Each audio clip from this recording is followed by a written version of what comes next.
Welcome, soul.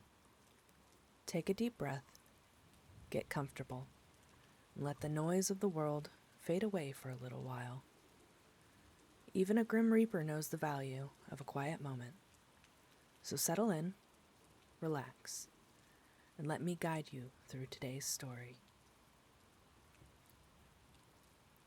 A lion was awakened from sleep by a mouse running over his face. Rising up angrily, he caught him and was about to kill him, when the mouse piteously entreated, saying, "If you would only spare my life, I would be sure to repay your kindness." The lion laughed and let him go. It happened, shortly after this, that the lion was caught by some hunters, who bound him by strong ropes to the ground. The mouse, recognizing his roar, came and gnawed the rope with his teeth and set him free, exclaiming, "You ridiculed the idea of my ever being able to help you, not expecting to receive from me my repayment of your favor. Now you know that it is possible for even a mouse to confer benefits on a lion."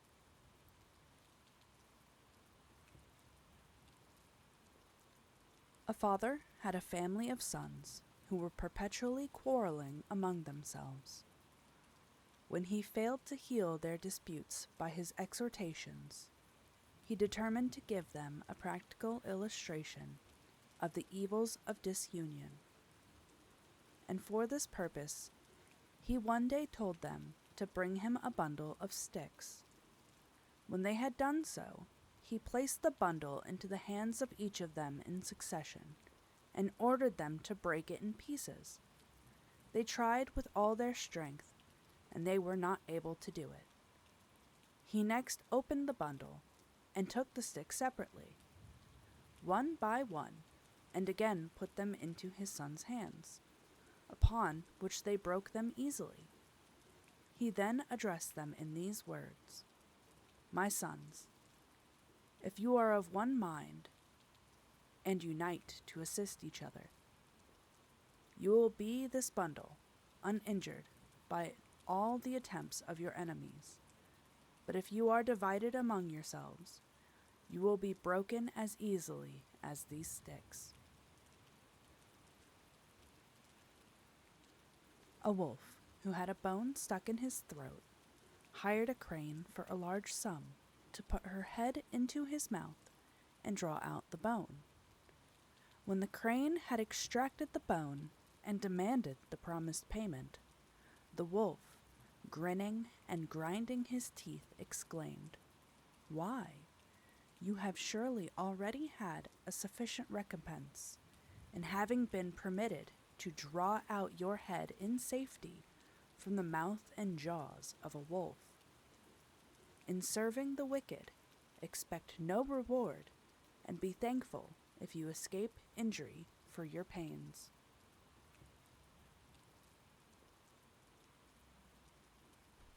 An ass, having heard some grasshoppers chirping, was highly enchanted, and desiring to possess the same charms of melody, demanded what sort of food they lived on to give them such beautiful voices.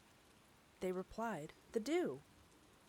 The ass resolved that he would live only upon dew, and in a short time died of hunger.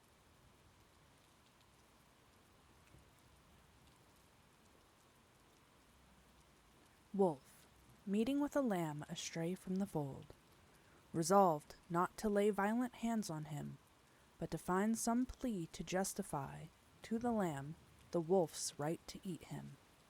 He thus addressed him: "Sirrah, last year you grossly insulted me." "Indeed," bleated the lamb in a mournful tone, "I was not then born." "Then," said the wolf, "you fed in my pasture." "No, good sir," replied the lamb, "I have not yet tasted grass."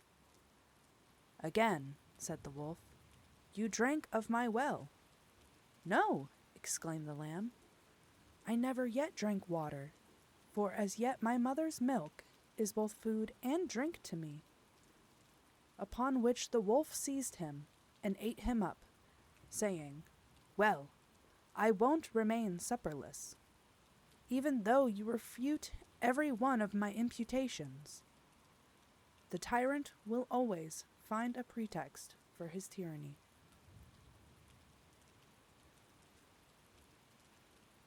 A hare one day ridiculed the short feet and slow pace of the tortoise, who replied laughing, "Though you be swift as the wind, I will beat you in a race." The hare, believing her assertion to be simply impossible, assented to the proposal, and they agreed that the fox should choose the course and fix the goal. On the day appointed for the race, the two started together. The tortoise never for a moment stopped, but went on with a slow but steady pace straight to the end of the course. The hare, lying down by the wayside, fell fast asleep, at last waking up and moving as fast as he could. He saw the tortoise had reached the goal and was comfortably dozing after her fatigue.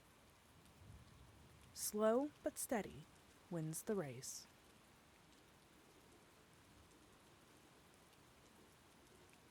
The ants were spending a fine winter's day drying grain collected in the summertime. A grasshopper, perishing with famine, passed by and earnestly begged for a little food. The ants inquired of him, "Why did you not treasure up food during the summer?" He replied, "I had not leisure enough. I passed the days in singing." They then said in derision, "If you were foolish enough to sing all the summer, you must dance supperless to bed in the winter."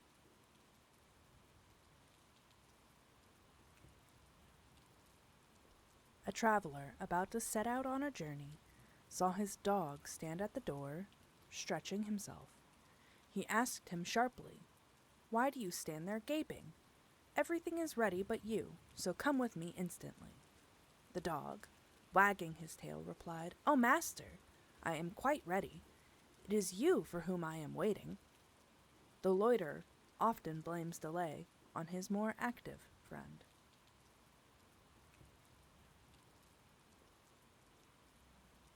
The swallow and the crow had a contention about their plumage.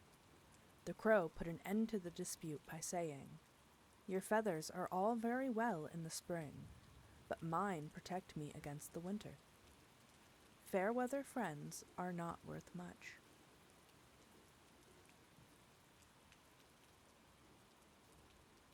The beasts of the field and forest had a lion as their king. He was neither wrathful, cruel, nor tyrannical, but just and gentle as a king could be. During his reign, he made a royal proclamation for a general assembly of all the birds and beasts. He drew up conditions for a universal league, in which the wolf and the lamb, the panther and the kid, the tiger and the stag, the dog and the hare should live together in perfect peace and amity. The hare said, "Oh, how I have longed to see this day, in which the weak shall take their place with impunity by the side of the strong." And after the hare said this, he ran for his life.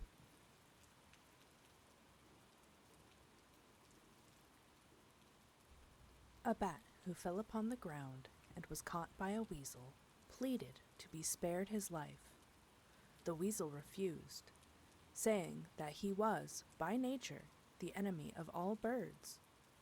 The bat assured him that he was not a bird, but a mouse, and thus was set free. Shortly afterwards, the bat again fell to the ground and was caught by another weasel, whom he likewise entreated not to eat him. The weasel said that he had a special hostility to mice.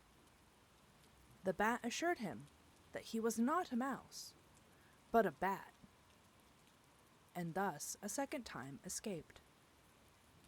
it is wise to turn circumstances to good account.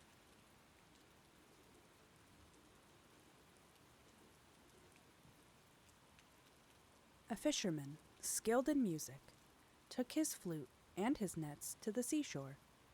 Standing on a projecting rock, he played several tunes in the hope that the fish, attracted by his melody, would, of their own accord, dance into his net, which he had placed below. At last, having long waited in vain, he laid aside his flute, and casting his net into the sea, made an excellent haul of fish. When he saw them leaping about in the net upon the rock, he said, "O you most perverse creatures, when I piped, you would not dance, but now that I have ceased, you do so merrily."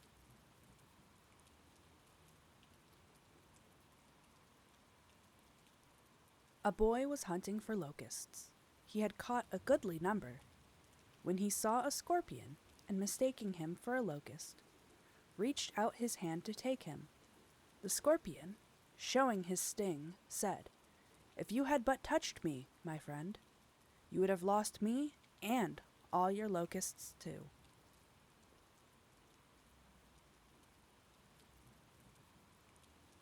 A dog, crossing a bridge over a stream with a piece of flesh in his mouth, saw his own shadow in the water and took it for that of another dog with a piece of meat double his own in size.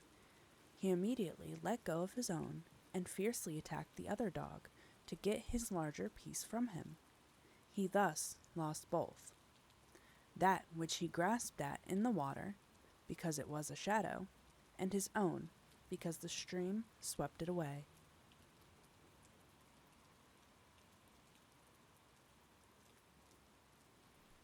A charcoal burner carried on his trade in his own house. One day he met a friend, a fuller, and entreated him to come live with him, saying that they should be far better neighbors, and that their housekeeping expenses would be lessened. The fuller replied, "The arrangement is impossible as far as I am concerned. For whatever I should whiten, you would immediately blacken again with your charcoal. Like will draw like."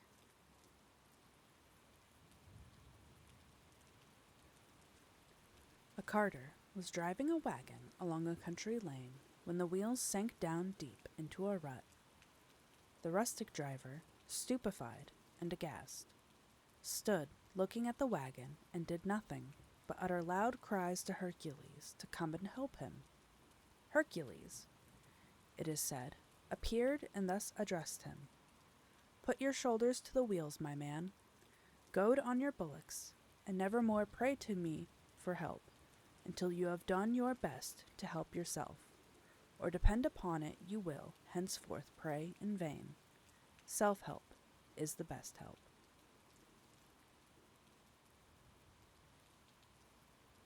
A mole, a creature blind from birth, once said to his mother, "I am sure that I can see, mother." In the desire to prove to him his mistake, his mother placed before him a few grains of frankincense, and asked, "What is it?" The young mole said, "It is a pebble."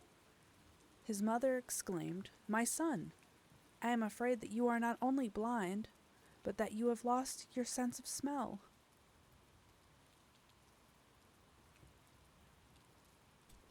And so our journey comes to an end. I hope this story brought you a little peace, or at least a quiet moment away from the noise of the world. Thank you for spending this time with me, soul. Until our paths cross again, take care of yourself, and remember to be kind to the one you see in the mirror. Rest well, and I'll be here whenever you're ready for another story.